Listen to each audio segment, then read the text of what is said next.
अ, एक तो ऐसा है कि शरद पवार जी और अडानी इनका जो संबंध है, वो काफ़ी पुराना है। अब उनकी ऑटोबायोग्राफी की बात हुई, उसमें उन्होंने उसकी चर्चा की है, सबको पता है। 2008 में जब बॉम्बे में टेररिस्ट अटैक हुआ था, उस समय अडानी जी उस होटल में थे ताज में, और वो उसमें से सही सलामत बचकर निकले थे, और फिर उनको दिल्ली के एक प्रेस कॉन्फ्रेंस में शरद पवार ले गए थे। और उनको बताया था प्रेस को कि भाई ये बचकर निकले हैं वगैरह वगैरह। 2014 में अदानी जी जो है वो शरद पवार जो है वो दिलवारा में राजस्थान में अदानी जी के घर पे रहे थे। वहां पर उनका कोई एक क्या कहते हैं उसको, एक रेस्ट हाउस जैसा कुछ था। वहां पर 3 दिन रहे, एक साथ रहे। और Sharad Pawar made it a point to put it in public domain. उन्होंने ये किया कि वो दिलवारा के टेम्पल में गए उनके साथ में, और वहां पर सारे लोगों ने उनको देखा। और मैसेज ये गया कि अदानी और शरद पवार इनके बीच में 3 दिन से कुछ चल रहा है। तो ये मैसेज इसलिए शरद पवार देना चाहते थे कि दो उसके बाद में 2014 में महाराष्ट्र के चुनाव होने थे, और इस तरह का एक मैसेज जाए कि शायद शरद पवार जो है वो बीजेपी के साथ जाना चाहेंगे, या फिर अडानी जो है वो शरद पवार को बीजेपी के करीब ले जाना चाह रहे हैं।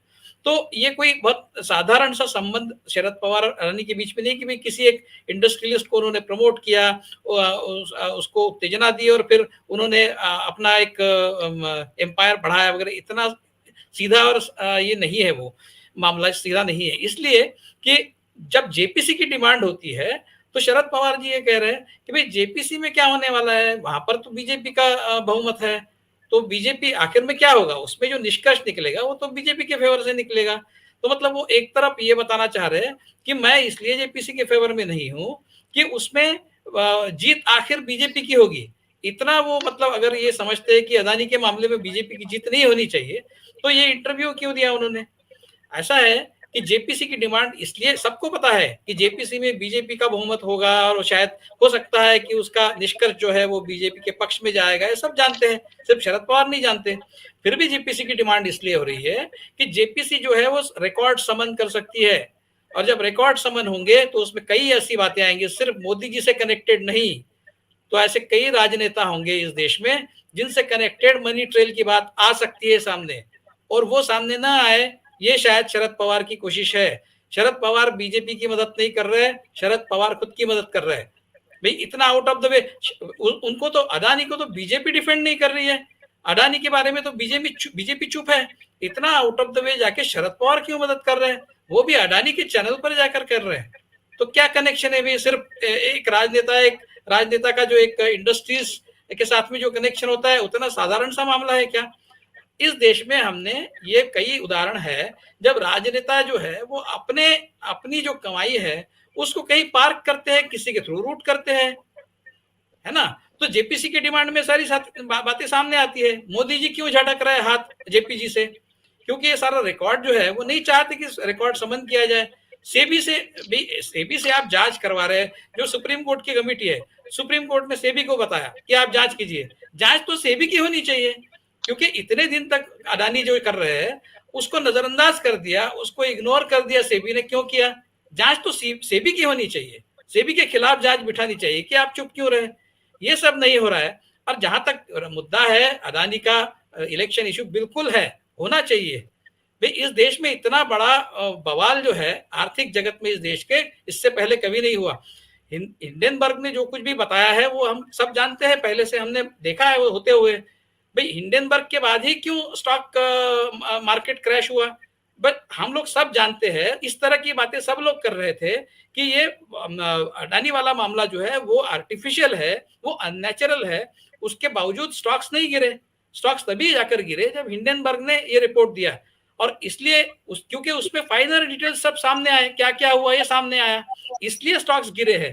तो जहां तक अपोजिशन यूनिटी का सवाल है, बिल्कुल निश्चित शरद पवार ने अपोजिशन यूनिटी में एक सेंध लगाई है, और वो अपने आप को बचाना चाहते हैं। इस तरह का मैसेज मैं इसमें देखता हूं। क्या ऐसा है जो शरद पवार खो देंगे अगर अदानी के खिलाफ जेपीसी की जांच होगी, क्या ऐसा है। तो जहां तक अपोजिशन यूनिटी का सवाल है, इस इशू को अगर बीजेपी, मोदी जी ने अभी अपने पार्टी लीडर्स को उनका एक कन्वेंशन हुआ था, उसमें एड्रेस किया था, उसमें वो अपोजिशन कैसा करप्ट है, इस तरह का एक मुद्दा उन्होंने उठाया। उन्होंने 2 मुद्दे उठाए, नेशनलिज्म और करप्शन। मतलब जहां पर करप्शन इतना बड़ा हो रहा है, वो लोग अगर अपोजिशन के करप्शन का मुद्दा उठा रहे हैं, तो फिर अपोजिशन आरएनए का मुद्दा नहीं उठाएंगे। भाई बेरोजगारी और ये सब तो ठीक है, लेकिन अगर बीजेपी अपोजिशन के करप्शन पर हमलावर है, तो क्या अपोजिशन अदानी का मुद्दा नहीं उठाएंगे? आप मान लीजिए कि कहीं अपोजिशन की यूनिटी हो गई और अपोजिशन की ज्वाइंट रैली हो रही है, वहां पर पवार को बुलाया गया, तो वहां पर क्या सारे लीडर्स जो है पवार का कहना मान के अदानी के विषय पर कुछ बात नहीं करेंगे? अपोजिशन यूनिटी मतलब उस हद तक वो पवार का मानना एक्सेप्ट हो जाना चाहिए कि भाई ज्वाइंट रैली हो तो अदानी का विषय नहीं निकलेगा क्योंकि पवार जी बैठे हैं स्टेज पर। ऐसा थोड़ी होता है भाई। पवार पवार अपना इंटरेस्ट अगर हार न हो इसकी कोशिश में है, तो अपोजिशन को उससे कुछ लेना देना नहीं होना चाहिए। अपोजिशन ने अदानी का मुद्दा जो पुरजोर तरीके से आगे बढ़ाना चाहिए, और अपने आप को कैसे बचाना है शरद पवार खुद तय करे।